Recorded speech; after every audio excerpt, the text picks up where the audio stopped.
Observations and inferences. Look at the picture above. What do you observe? Make a list of observations in your science notebook. Observations provide factual information through the five senses: sight, touch, smell, hearing, and taste.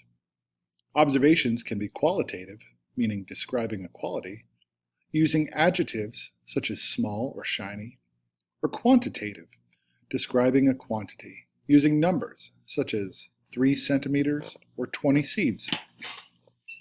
Inferences people make based on opinions are different from observe the same. Is an observation grass getting wet last night? By our ability to when we observe the source and its habit that the bug feels, we know how it feels. This time observation and inference, the picture of the bonobos age.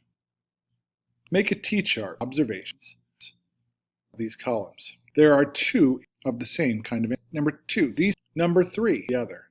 Both animals have other are in the tree. Animal is holding number 7 child of the larger animal. The smaller animal. Humans we have which is the siblings of another that we think explain. We have no for example, we might add the smaller one be another explanation. Think like humanism. Starts with detail, then start to make inferences.